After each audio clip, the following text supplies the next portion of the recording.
There is a precise psychological phenomenon that occurs right before a human life undergoes a radical expansion.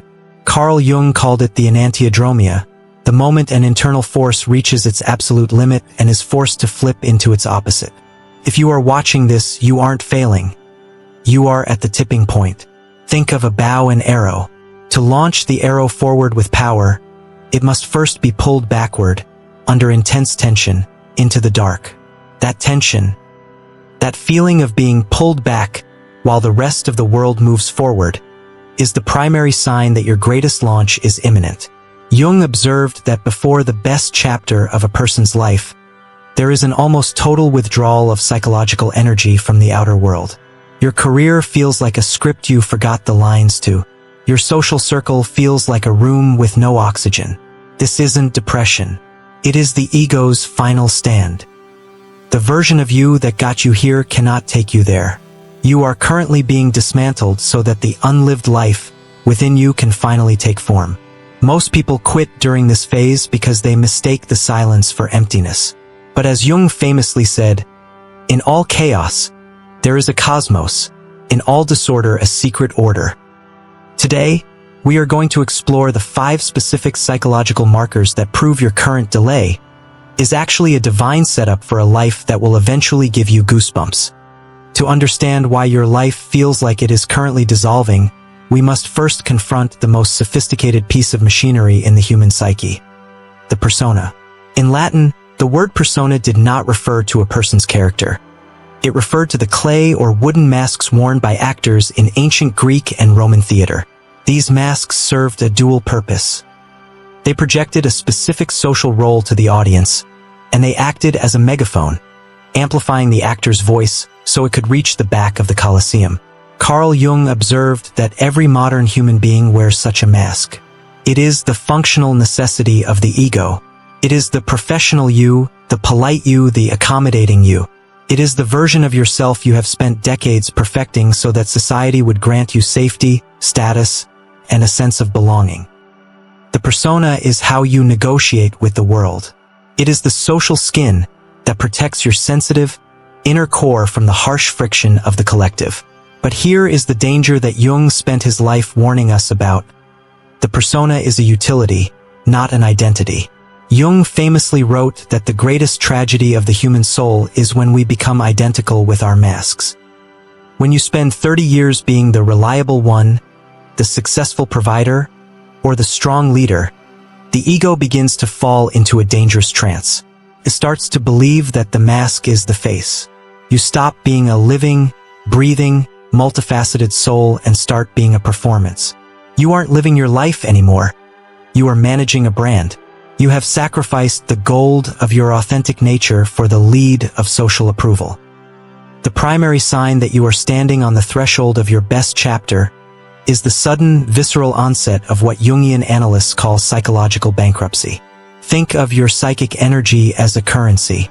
Every time you smile when you are actually grieving, every time you say yes to a project that bores your soul, and every time you suppress a radical idea to avoid rocking the boat, you are paying a tax. It takes an immense amount of soul capital to keep the mask in place. For years, you have been running a hidden deficit. You have been borrowing energy from your future, from your health, and from your unlived dreams just to keep the performance of your current life running. Then, one day, the bank of the subconscious simply closes its doors. Suddenly, you find yourself broke. This is the moment you realize you can no longer perform the role that once came so naturally. You sit in a meeting, and the corporate jargon feels like cold sand in your mouth. You go to a social gathering with old friends, and the small talk feels like a physical weight on your chest, an invisible hand pressing against your throat.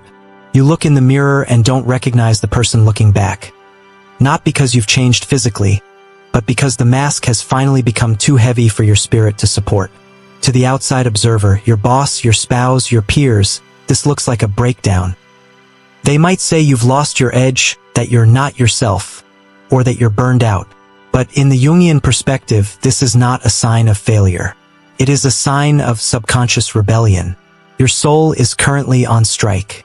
It has realized that the vessel of your current life is too small for the person you are becoming. Jung believed that this bankruptcy is a divine intervention from the self, the totality of the psyche. Your soul is intentionally withdrawing its investment from your old life. It is divesting from the persona because it needs that energy to build the sovereign self. In this stage, you might feel a strange, cold indifference to things that used to matter deeply. You might find yourself being difficult or unsociable for the first time in your life.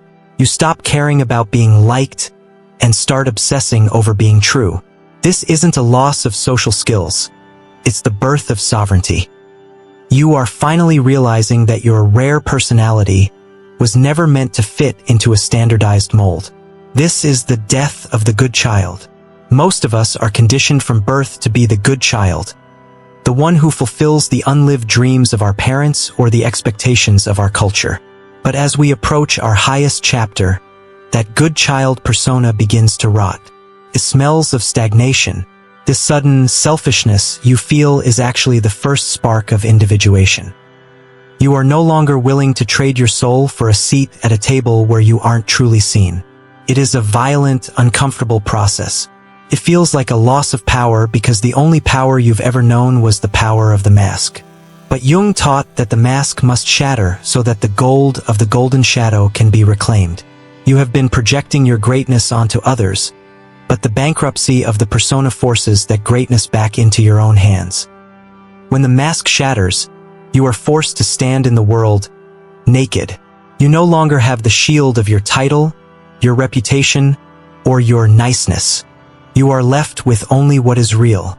And while that is terrifying, it is also the only state in which you can actually receive the gifts of the best chapter.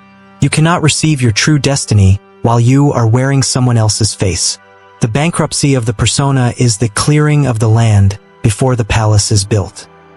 If you feel like you can't keep it up anymore, if the act is failing and the audience's applause no longer satisfies you, do not panic. You aren't failing at life. You are failing at being a character in a play that was never written for you. This is the first shock. The ghost is finally leaving the machine, and for the first time, the machine is silent. In that silence, the real architect begins to speak. You are being dismantled not to be destroyed, but to be rebuilt. If the first stage of your transformation was a withdrawal of energy from the world, the second stage is an invasion. Carl Jung famously stated, "Nothing has a stronger psychological influence on their environment, and especially on their children, than the unlived life of the parents." But what most people fail to realize is that this unlived life doesn't just haunt the next generation. It haunts you. As you approach the best chapter of your life, the parts of yourself that you have suppressed, neglected, or put on a shelf to survive the first half of your journey begin to stage a coup. This is the invasion of the unlived life. In your earlier years, you made a series of necessary yet painful trades. To be successful, you might have suppressed your creative eccentricity. To be secure, you might have ignored your nomadic spirit. To be accepted, you might have buried your radical, rare personality under a layer of conventionality. Jung believed that these suppressed parts of the psyche do not simply vanish. They go into the shadow, where they ferment. They wait. When you are on the threshold of a major life shift, these ghosts stop waiting. Suddenly, you find yourself possessed by irrational urges. You might feel a sudden, inexplicable obsession with a language you've never spoken, a craft you've never practiced, or a philosophy that contradicts everything you were taught. You might find yourself staring out of office windows, feeling a pull toward a life that looks nothing like your current one. To your ego, the manager of your life, this feels like a midlife crisis or a loss of focus. But in the Jungian forge, this is the blueprint of the new self leaking through the cracks. The best chapter of your life requires a version of you that is whole, not just good. Most people spend their lives trying to be perfect, but Jung's goal was wholeness. Perfection requires the exclusion of everything messy or unproductive. Wholeness, however, requires the integration of everything you've left behind. The unlived life is the collection of all those missing pieces. It is the gold you dropped in the dark because you thought it was too heavy to carry while you were climbing the social ladder. This is why Right before your life expands, you often feel a profound sense of grief. You grieve for the artist you didn't become at 20. You grieve for the risk you didn't take at 30. This grief is a vital signal. It is the unlived life demanding to be mourned so that it can finally be integrated. You aren't just remembering the past. You are reclaiming the energy that was trapped in those old versions of yourself. In this phase, you might experience what Jung called active imagination or vivid, symbolic dreams. You might dream of forgotten rooms in your childhood home, or find yourself meeting strangers in your subconscious who feel more familiar than your own family. These are the ambassadors of your unlived life.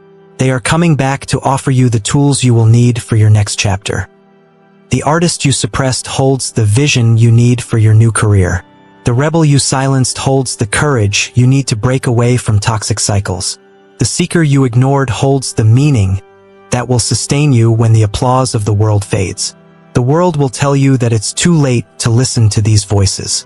They will call you a late bloomer as if it is a consolation prize. But Jungian psychology teaches us that the most magnificent trees are those that grow the slowest. The unlived life isn't a list of missed opportunities. It is a reservoir of untapped power. If you feel a sudden, irrational urge to change direction, if you feel a hunger that food cannot satisfy and a thirst that status cannot quench, do not suppress it. You are being recruited by your own soul. The unlived life is the raw material of your best chapter. You are being asked to stop living a life that was assigned to you and start living the life that was designed for you. This is the moment the vessel of your life begins to change its shape. You are no longer just a professional or a provider. You are becoming an alchemist.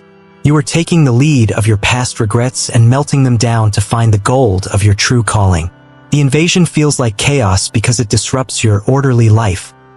But as Jung famously said, in all chaos, there is a cosmos. In all disorder, a secret order. The chaos you feel right now is actually the secret order of your future self making room for its arrival. You are being dismantled so that the unlived life can finally become the lived life. As you move through the dismantling of your persona and the invasion of your unlived life, you enter the most silent and perhaps most terrifying stage of the transformation. Carl Jung called this the withdrawal into the interior castle, but in modern terms, we call it the breaking of the social mirror. For the vast majority of your existence, you have lived reflectively. From the moment you were born, you used the people around you, parents, teachers, peers, and partners, as a mirror to tell you who you were. If they smiled, you were good. If they promoted you, you were successful. If they sought your company, you were worthy. This is the social mirror, and for most, it is the only way they know how to navigate reality. They are not directed by an inner compass, but by the consensus of the room. But as you stand on the precipice of the best chapter of your life, a strange and jarring phenomenon occurs. The mirrors stop reflecting you. Suddenly, you find yourself in a state of sacred isolation. It often begins with a sense of frequency mismatch. You sit with old friends, people you've known for a decade, and you realize with a sinking heart that you no longer speak the same language. Their concerns feel trivial. Your internal shifts feel unspeakable to them. You try to explain the Negrito or the invasion of the unlived life, and you are met with blank stares or, worse, practical advice on how to get back to your old self. This is the moment the mirror shatters. You realize that the people in your life cannot see the person you are becoming. They can only see the ghost of who you used to be. To the ego, this feels like a catastrophe, feels like loneliness, feels like you are being deleted from the social fabric. You might experience a period where your phone stops ringing, where invitations dry up, or where you voluntarily withdraw from the world because the performance of social interaction has become too exhausting to maintain. Most people panic here. They try to fix their relationships or fake their way back into the group. But Jungian psychology teaches us that this isolation is not a punishment. It is a strategic incubation. Jung observed that no significant psychological growth can occur as long as you are constantly being verified by the outside world. As long as you are looking for a reflection, you are a slave to the mirror. To become a sovereign individual, you must go through a period where there is no reflection at all. You must learn to exist in the darkness of the self until your own inner light becomes strong enough to navigate by. This is the birth of inner authority. When the social mirror breaks, you are forced to ask the most dangerous question in the human psyche. Who am I when no one is looking? Who am I when no one is clapping? Who am I when I have no title to hide behind? Most people never answer these questions because they are too afraid of the silence. But for the rare personality, this silence is where the gold is found. Jung believed that the best chapter of a life is always marked by a shift from external validation to internal verification. You stop being a reaction to the world and start being a source in the world. In this stage of sacred isolation, you aren't just losing friends. You are losing the identity anchors that kept you moored to a smaller version of yourself. Your old social circle acted as a governor on your soul, a psychic speed limit that kept you at a pace the group could handle. By breaking the mirror, the universe is removing the speed limit. It is clearing the deck so that your new life has room to land. You might feel invisible during this time. You might feel like the world has moved on without you, leaving you behind in a stagnant pool. But think of the bamboo tree. For years, it shows no growth above the ground. It is invisible to the world. But beneath the surface, it is building a massive, complex root system. When the time is right, it grows 90 feet in a single season. You are currently in the root phase. The isolation is the dirt that protects you while you are being rewired. Jung often spoke of the temenos, a sacred, enclosed space where the alchemical work could take place without interference. Your current isolation is your temenos.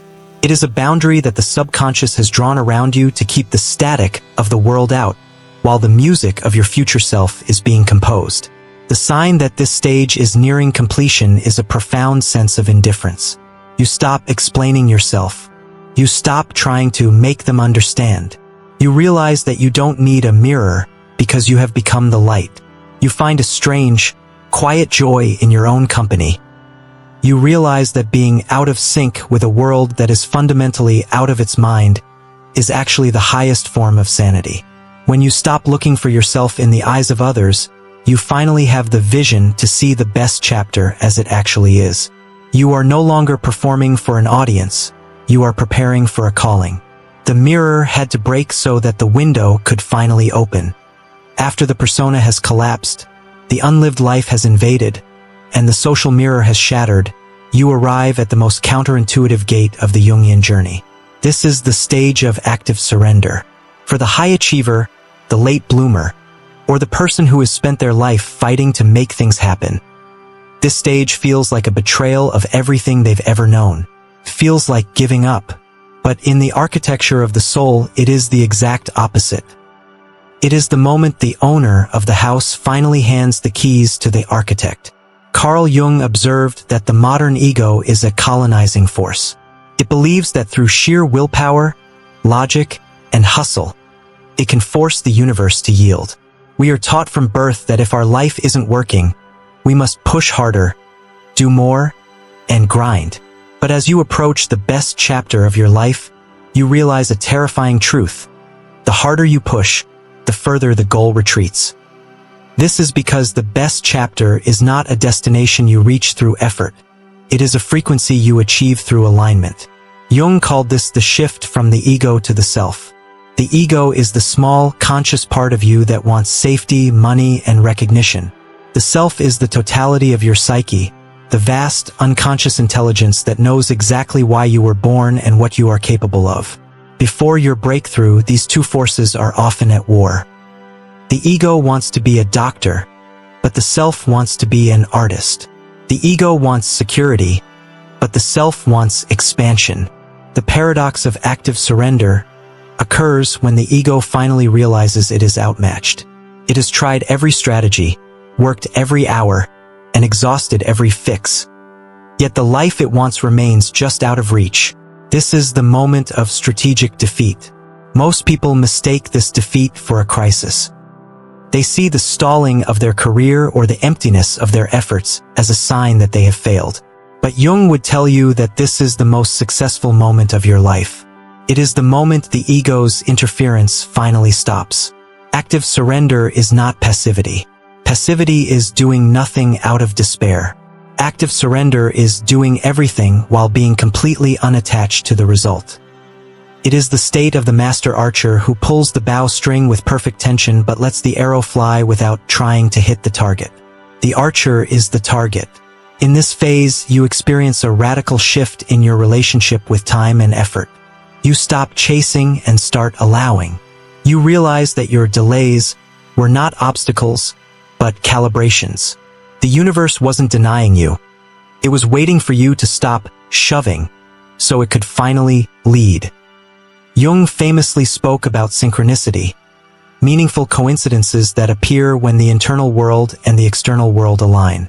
When you are in the state of active surrender, these synchronicities begin to accelerate. You stop looking for opportunities, and opportunities begin to find you. A chance meeting, a book falling off a shelf, a sudden hunch that leads to a breakthrough. These are the signs that you have moved from the victim, life is happening to me, to the creator, life is happening through me. This is the shift from willpower to willingness. Willpower is the ego trying to bend the world to its image. Willingness is the self opening its doors to the infinite possibilities of the cosmos. When you are willing, you stop asking, when will my life start? And start asking, what is this moment calling out of me? You realize that the best chapter isn't something that happens in the future. It is a quality of being in the present that eventually manifests as a result in the future. This is why, right before the big shift, many people feel a strange, quiet calm in the middle of the storm. Their life might still look unresolved to the outside world. They might still be unemployed or single or in transition, but the anxiety of the chase has died. They have realized that they are the bamboo tree. They have done the deep work in the dark, and now they are simply waiting for the season of growth. They are no longer pushing the river. They have become the river. Jung taught that the self has a teleological urge. It has a goal it is trying to reach. Your soul knows the best chapter better than your mind does. By surrendering the ego's limited map, you are finally allowing the soul's GPS to take over. You might find yourself saying, I don't know what's next, and for the first time, I'm okay with that. This not knowing is the most powerful state a human can inhabit. It is the void of the alchemist, the place where the old form has melted and the new form hasn't yet solidified. It is the state of pure potential. The best chapter of your life requires a version of you that can handle success without attachment. If the universe gave you your gold while you were still in the hustle mindset, you would eventually lose it to the same anxiety that created it. You are being surrendered so that when the gold arrives, you have a foundation strong enough to hold it without being crushed by it. Active surrender is the moment you stop trying to be someone and finally accept the terrifying and beautiful reality of who you already are. You stop acting and start flowing. And in that flow, the best chapter doesn't just arrive, it overflows. We have reached the final gate. You have watched your persona go bankrupt. You have navigated the invasion of your unlived life. You have survived the breaking of the social mirror, and you have mastered the paradox of active surrender. Now you stand before the most formidable challenge of the Jungian journey, the integration of the golden shadow. Most people are familiar with the shadow as the basement of the psyche, the place where we hide our anger, our greed, and our shame. But Carl Jung made a startling observation. We are often more afraid of our light than our darkness. Within the shadow lies what Jung called the golden shadow. This is the repository of your highest talents, your deepest wisdom, your rare personality, and your capacity for massive impact. The best chapter of your life has been delayed not because you weren't good enough, but because you were too afraid to be great enough. You have spent years playing small, dimming your light so as not to intimidate others or invite the evil eye of envy. You've told yourself that being average was a form of humility, but Jung would call it a spiritual crime. He believed that the refusal to realize one's own potential was the root of almost all psychological suffering. The stalling you have felt is actually the weight of your unclaimed greatness. The final sign that your life is about to shift into its highest gear is a sudden, terrifying realization. You no longer have any more excuses. The victim narrative, the story that you were too late, too broke, or too damaged, finally stops working.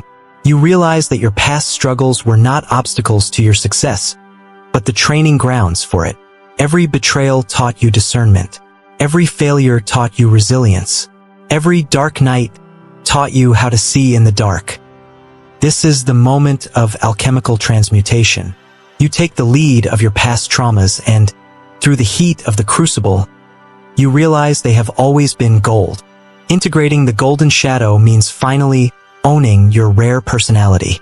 If you are an outlier, you stop trying to fit in and start building your own world. If you are a late bloomer, you stop apologizing for your timing and realize that your late start gave you a depth of soul that early bloomers can never replicate. You stop looking for a master or a guide and realize that the authority you've been seeking has always been sitting in your own chair. In this stage, your language changes. You stop saying, "I hope," and start saying, "I am." You stop asking, "Is it possible?" and start asking, "How do I facilitate this?"